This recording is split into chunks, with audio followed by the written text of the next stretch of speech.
Hey, everybody, welcome to the Struggling Hunters.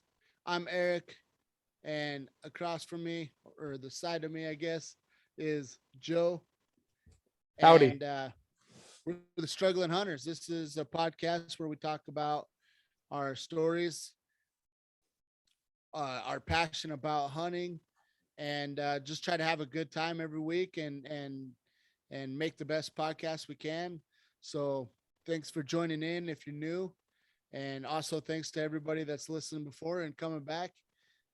If you could do us a favor, consider sharing the podcast. It helps us grow the fastest. If you share it with somebody that you think is like minded and would enjoy the podcast, also, we'd really appreciate it. So, yeah, consider sharing, liking, subscribing, following. Be great. Moving on from that, I'll get right into it. We had a lot of fun doing the Fred Bears 10 Commandments over the last 10 episodes. That next week I think we're gonna start it, right? Is that what we agreed Right. on? Yeah. We'll start discussing another 10 tips, I guess, if you will. Yeah, another 10 tips for archery or elk hunting in general. It's more, I guess it's more elk hunting, Yeah. uh but I get, well, it's kind of both because it is about the rut and everything. But anyway, yeah. So next week we're gonna start that, so it should be fun. Do you want to go over the 10 topics and then Yeah. So kind of it's move on from there? it's like it's put out. It's an article put out by the NRA or their magazine American Hunter, and it's uh, titled "10 Tips for Bow Hunting Elk" by Adam von Ben Benedict. And so, like the 10 topics that it talks about is number one, getting in shape. Number two is practice. Number three is be bivy ready. Four, find elk. Five, hunt hidey holes. Six, sound like an elk. Seven, tag team bulls. Eight, set up in front. Nine, hunt midday. 10, be aggressive. And that will conclude the 10 episodes, I guess, if you will, of discussing this article. And not at, me and Eric were just a little background. We're kind of through a couple articles back and forth. We found some other ones, but like we feel like this one here fits us the most in a way, or the best, I guess, if you will, the one that kind of goes along how we want to hunt and what tips actually feel like we're going to be useful. So there should be some good topics coming up. And if there's anything that we mentioned in there that you want us to maybe expound upon or talk about, when we, of course, so it's 1 through 10. So, the first one's going to be in shape, and we're going to follow 1 through 10 in order. So, pay, so what's coming up if you're listening. But if there's something you want us to talk a little bit more specific about when that comes up, let us know and we'll do that. But we'll for sure have stories in each of those topics. But Perfect. yeah, Couldn't have said it better myself. I thank you. Uh, well, so we got together this weekend, huh? Yeah, we did. We actually met up, and we actually every once in a while do get to see each other in person. Yeah, we had a lot of fun. Well, I've gotten to see you twice in November. That's true.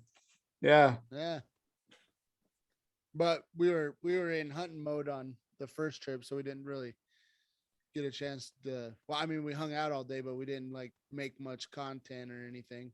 Right.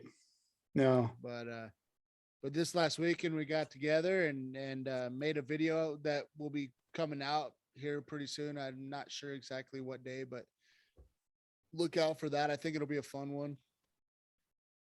And yeah, I don't know. We had a good time. The thing I liked about it is that so the video, it's supposed to be a comparison video slash review, I guess. And I will say, like, it's like a little over 30 minutes long. There's not much more I could cut down on. I mean, I could cut down a lot more, I guess, but I just felt like it was the way I'm seeing it. I'm like, well, it's just going to be a long video, and that's the way it is. But uh, it felt like a podcast almost, though. I was kind of laughing to myself whenever I was editing it, because I was like, man, it's almost like a podcast on its own. But But I think like Eric too is trying to say is it's going to be raw, and yeah, our honesty, or what our the honest truth of how we act in front of a camera will be displayed. I think it's pretty. I think it's pretty. It's not too bad. I think it's pretty good. We probably could brush up on our acting skills, but other than that, it's not too bad. It's kind of funny. So Yeah. So we had and a it'll good. only get better with time. Well, but one thing I was gonna say though is the just being there together live. There's a different flow to it for sure, and hopefully Right. in the future we can do more live videos. Well, that's the one thing that well, not we've been talking about trying to do is a little bit more videos and stuff together. And due to, I don't know, COVID and kind of being separated by distance, we're just too far apart. No, just kidding. I know. But But that it's about 5 hours apart, right? yeah, For us? about 5 or 6. yeah. So we've been trying to, and being in front of a camera like that is new to both of us, and that's a new habit that we're trying to break. And we talk about putting videos out, but it's different putting a video together and being new to it that way. So those that are listening and watching, and you're growing right along. You're seeing us grow. Hopefully it's you can enjoy it. 100%. Yeah, it's one of those things where I never really thought too much about being in front of a camera too much. And so yeah, it's hard to get used to it at times, but I think we did fine. I feel pretty good about it. Good. Yeah. And then I guess on top of that too, if I ended up going to Cabela's for a brief, quick second, and as so it's kind of twofold going to Cabela's, but two topics here now kind of just come surface that we were going to talk about. One is I'm considering, or I guess I'm more than considering, I should say I'm considering what bow to buy or what direction I should go. So there will be a new purchase in the next couple months of me buying a bow. But what bow that's going to be, I'm not sure yet. But I don't want to rush this because me and this bow are going to be together for probably a while. So, Right. and knowing that I'm going to buy one, I just want to make sure I understand what I'm getting. But I went to Cabela's to look at it, kind of one of the bows they had on sale. And also while I was there, I purchased, what do you call them? Bino, what are they called? Bino One of harness. those. Yeah, it's a bino harness with the pouch that your binoculars just slide into. Yeah. So, being the guy that I am, waiting for a deal to kind of hit me before I purchased something. Like this bino harness was only like $40. And so I was like, I can swing that. Versus the 100 and some odd dollars that they typically it's a vortex pouch. So, it's kind of name brand, but the ones that are particular brand with, backpacks and whatnot, they seem to run a little bit more.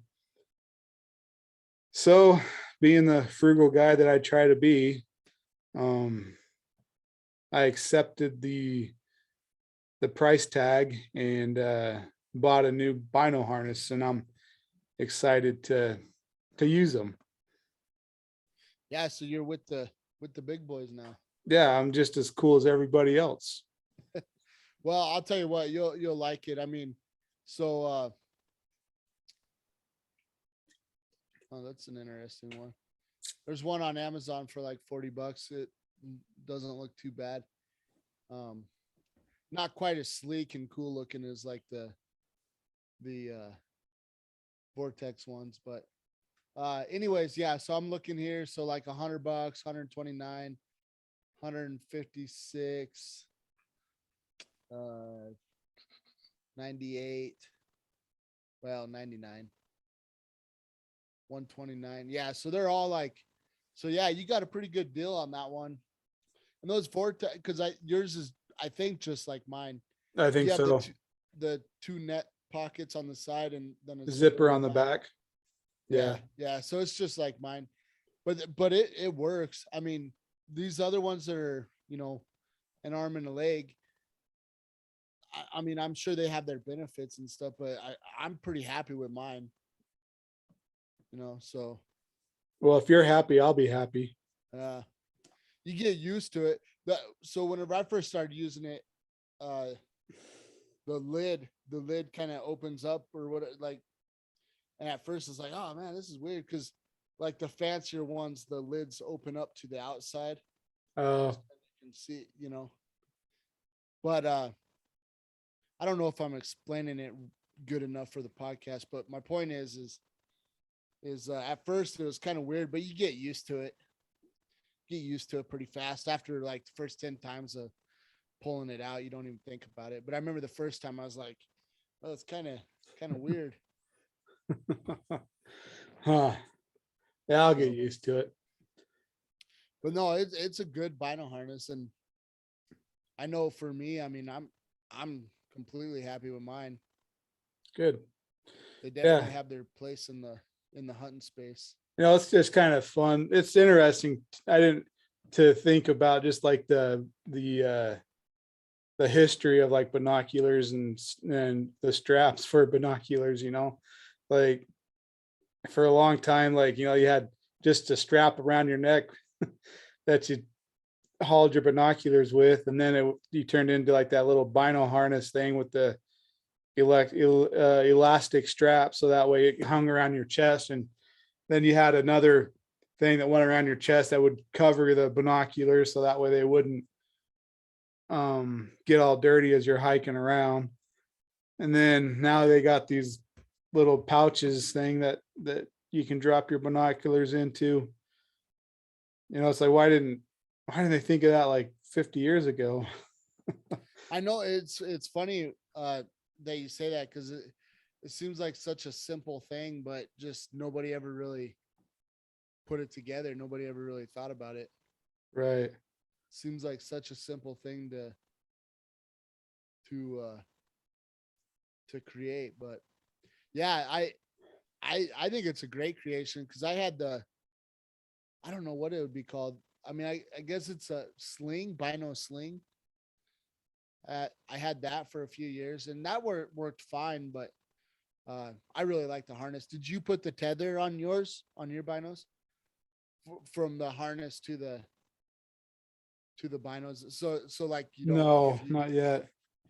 I left mine off on purpose because I don't know. I just I think about it whenever I use them.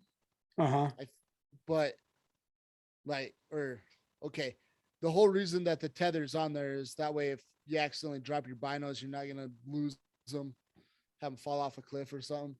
But I always think twice about it whenever whenever I pull them out and I'm like, all right, just gotta hold on to these things. Don't be stupid with your binos and end up Right. dropping them. So I don't ever put on my tether just because it just is kind of another thing that you You don't gotta like being tied down, kind of, yeah, like being a yeah. free man, I like being a free man. telling your bino harness where to shove it and what to do with it. Yep, Yeah, you're, yep. you're tough like So that. you listen to me, harness. Eh, but yeah. Um, yeah, so I guess with that though, like go back over to the other topic of going to Cabela's. they had a deal on a bow. I think it was I don't remember if I think it was a blackout. Is that one type of Oh bow? yeah, blackout. Yeah.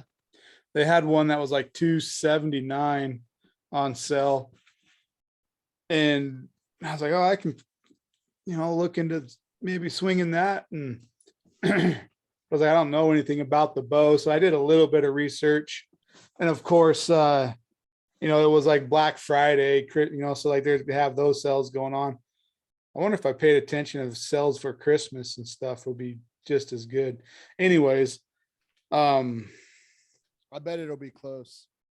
but like I've never really, my goal was that before I bought a new bow, was I wanted to shoot one with one of my older ones.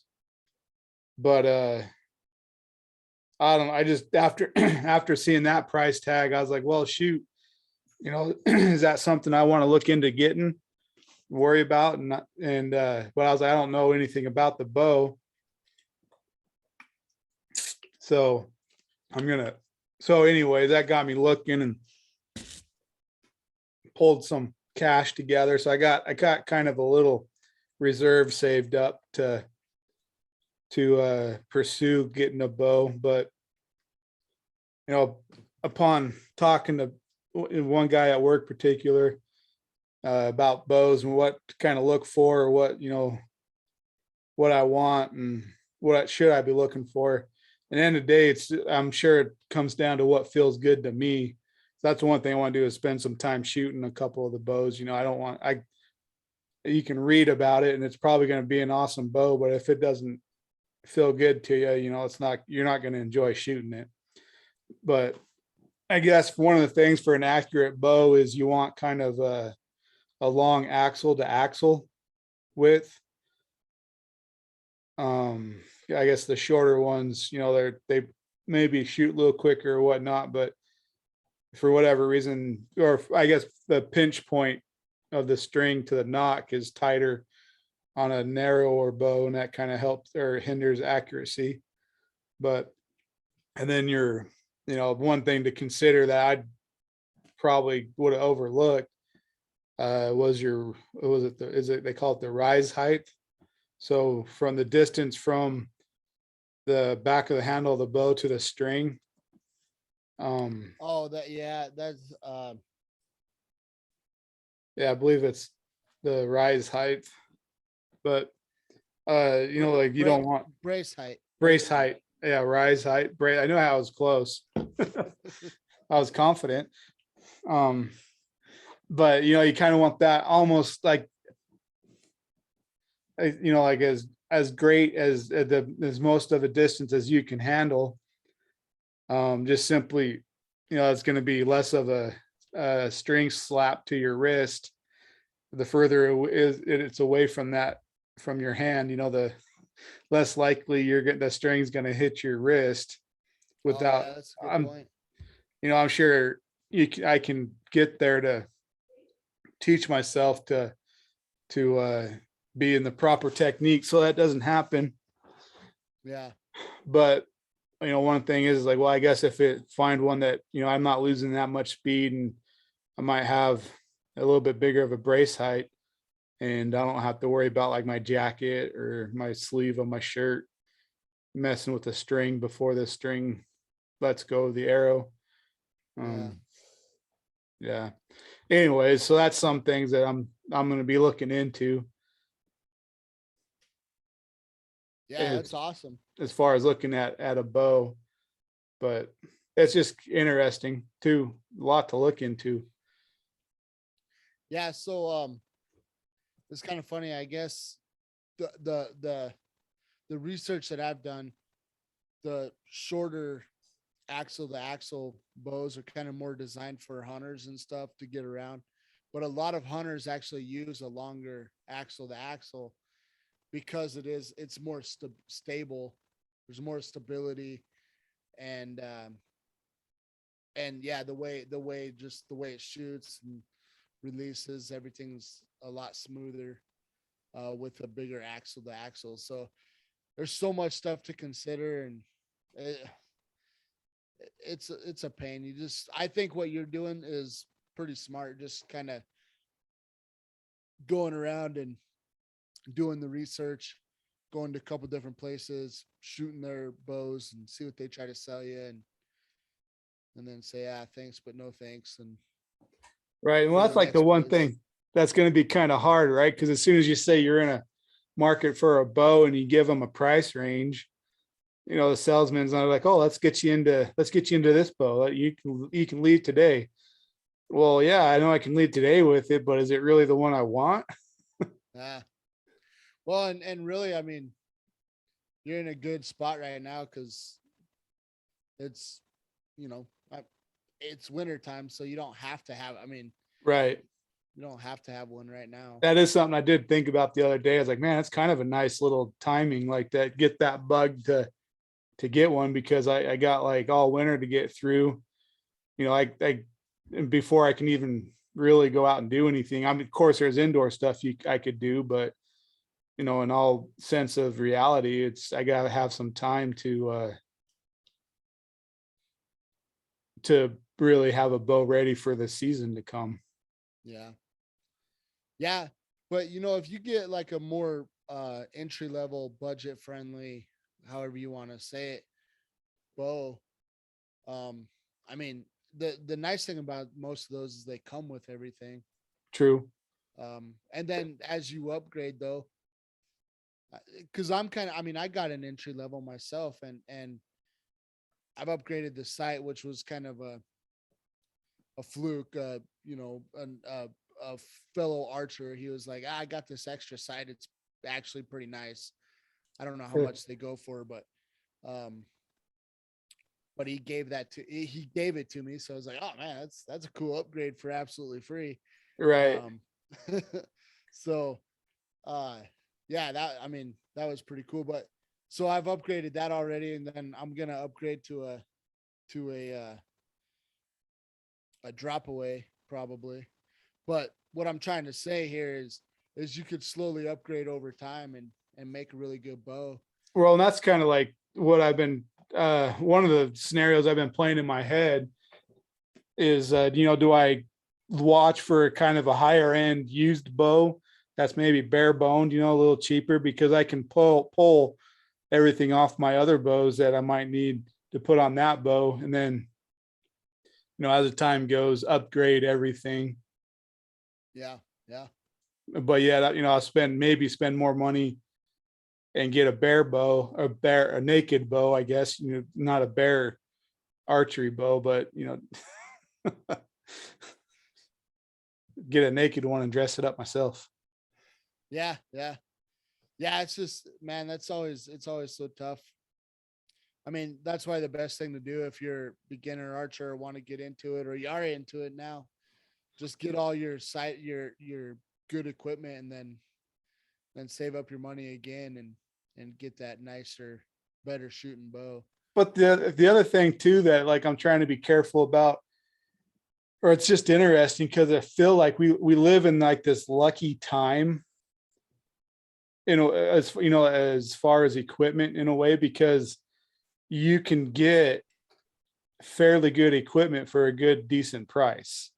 Meaning, Oh yeah, like your budget bow um comes with everything, and you can pretty much wear that bow out. And I don't know how long it takes to wear a bow out, but it's not like you have to turn around and upgrade it right away. And it's going to operate pretty phenomenally for what you paid for. yeah. Well, that's kind of that's always that was kind of my thinking whenever I got my bow. Is I was like, well, my bow, it might be entry level, but the technology and all the stuff behind it is probably as good as some of the top of the line stuff 10, 15 years ago.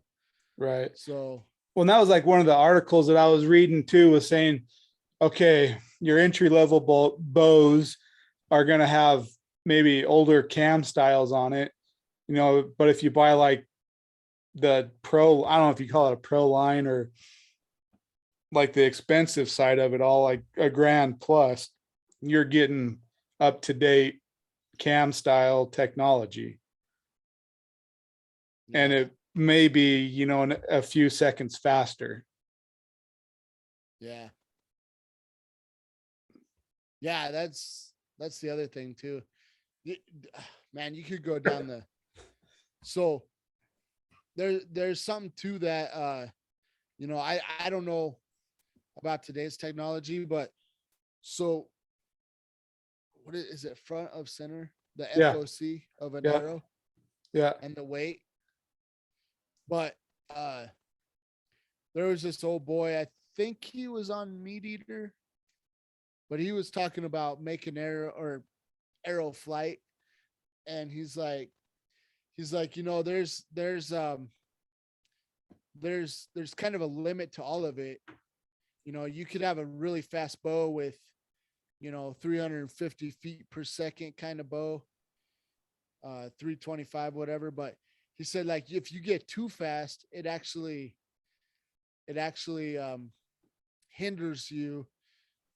And I'm chopping this up a little bit, but the way that it made sense to me is he said if you got too fast of an arrow flight, next time you're going down the road at 55, just stick your hand out the window and see what it does, you know? And, you know, so that wind drag, that's what he was trying to talk about, was the wind drag of, so there's like this happy medium spot with like arrow flight. And I mean, it's, you can nerd out on it so much. Right. It's just never ending. I mean, there's guys that like weigh every arrow, and if their arrow's a gram or a whatever, yeah, a gram, right? Gram or Yeah. grain? Grain. Yeah. Grain, grain. If it's a grain off from the other arrow, they're like, toss that out, you know? I mean, they just go in depth on it. And I'm like, well, I'm shooting at something with vitals about like yay, so Right. I could be a little bit off.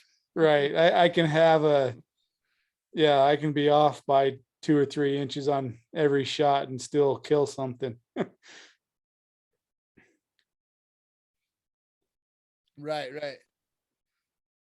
But yeah, so it is interesting on how much you can kind of nerd out on it and really get into whatever you know you want to. But you know, end of the day, are you a better hunter because of it, or are you making yourself worse because of it? Right.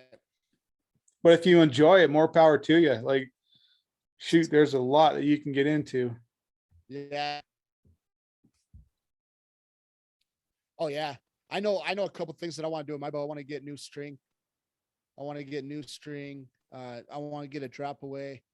I just want to see if I can get more accurate with it, and maybe buy one of those expensive boxes of arrows too. See if I can really tell a difference. But that's kind of my goal. I want to get another sight. I can't remember what they're called, but the ones that you just twist. Like, so if you're at 20, or if you sight it out and let's say you're at 40, you just twist the knob and then it Yeah. tells you that you're at 40. The only thing with that, where I feel like the regular peep sights uh are you know are simpler is better sometimes, because something comes in pretty fast or whatever, like you ain't gonna have time to mess with that Right. dial. Right. That True. dial, it's pretty much meant for like, oh, I got time to range find them, and you know, and but like this year for me, man, I mean, I had like 3 seconds to make a decision, and Right. obviously I messed up that decision. You know, I always like to pour salt on my own wounds, I guess, but Oh, that's okay. If you had that sight, still, you know, you might have had the time to adjust it. yeah, you think so? It I've would have seen given how me the fast time. you are. Yeah, right. I don't I Uh, don't know how to respond to that. you don't have to. I I won't take can't it tell personally. I can't tell if you're actually being nice or if you're being condescending. Whatever makes you feel better. That's what I'm Yeah. here for. Oh, okay. Well, and I guess you're being nice. No, it's so yeah, I don't know. I mean, I'm just kind of throwing those out there to give you ideas of what to go for for bows or like accessories and stuff. Right. But Yeah. I've been told though, like especially on the entry level bows, just changing the string out with better bowstring will make a world of difference. Have you looked into like what type of strings there are? Like, is there one going to be more stretchy than the other ones or? No, one of my bow guys, I'm always talking bows with. I mean, the guy has information for days on bows. It's amazing how much information he has. Uh, but I probably only gather like 10% of what he says half the time. But I mean, I'm just saying like he has a lot of knowledge, and I'm trying to pick it all up, but I probably only pick up about 10% of it. But he always says a certain brand, but I can't remember what that is off the top of my head right now. But I don't know. Yeah, I mean he swears by it. He says that the the vibrate. So it's a couple things. The material that they make the more top of the line string with it'll have less stretch, less vibration, which all kind of helps into making your bow accurate. Right. So because that's the thing. Like, I mean, that thing vibrates every time you shoot, and it's hard to. I've been working on getting in the habit of kind of checking all my bolts and stuff before I shoot, and it's just a good habit to have because I think that's what kind of got me with my old sight was I wasn't checking the bolts and stuff, and then that one broke. But Hmm. that's kind of the other thing. Like like if you get an entry bow and you have all the goodies on it, like that's awesome because you can just start shooting right away. But I would say at least for the sight, especially just from my personal experience, like start looking for another kind of site, one that's a little more sturdy. Even if you find it used online somewhere, just find a more durable site. Because I took it out that one time on a 3D shoot, and it didn't last. I mean it started. I think it broke earlier, but I didn't notice that it broke earlier. And then at the end of the day, we're Uh, making adjustments. And anyway, um, yeah, I um I think you can make those entry level bows though pretty. I mean, by replacing it with expensive accessories and stuff, um, you can make it pretty dang accurate. But mine, I mean, I don't have no complaints with mine. It's just I think it's like everything. I just want to get better and better. And people are like, "Oh, it's the string. That's gonna do wonders." And I'm like, "Oh, okay, yeah, need to do that." I'm actually looking. Well, I mean, there's a lot of other stuff I'll probably get before I do this, but I would like to get a bow press one of these days. And I thought about getting one of those, like using one of those field presses, see how they work. hmm. Because they're a little cheaper, but Right. I'd like to get a bow press though. And really, what I want to do is train myself to do all that work on my own, so I can do, so I basically have the know-how of doing it. Right. Because I mean, those guys are at the archery shops. They're so helpful and stuff, but like most of the time, I usually go to Cabela's just because that's where I bought my bow at, and I don't know, just kind of go there. But I feel like every time I go there, they always have the same, like it's always the same thing. Like either I'm lucky and I'm like one of the first people that they're helping, but then there's 10 people behind me that need help, Right. or I'm the unlucky one and I'm like the 10th person that needs help. So I'm sitting there waiting in line. Right. all I need is my arrows cut or something, you know. And so I'm like, man, it'd be nice to just know how to do all this on my own. Right. So yeah, one of these days I want to get all the equipment. I mean, it'll probably be a while before I do it, but get a bow press, get whatever, you know, whatever. What else is there? Bow clamp, and then learn how to do all the ties and the eye peeps. But dude, because you don't have an eye peep on your bow, huh? No, You gonna put one on a new bow? I probably will. Yeah. It's a world of difference. So my wife, her bow, she doesn't have an eye peep, which we'll probably end up putting one on there eventually, but she does have an eye peep. And trying to get accurate with that thing is just, it's almost impossible. So, and then I've never, before we started shooting her bow, mostly the only reason why is because we haven't taken it in anywhere to get it set up, but that's why she doesn't have an eye peep. But I always have had an eye peep. So going to her bow and my bow, I'm like, I'm so lost. I don't know how to shoot this bow. So yeah, eye peeps are, I think, pretty important.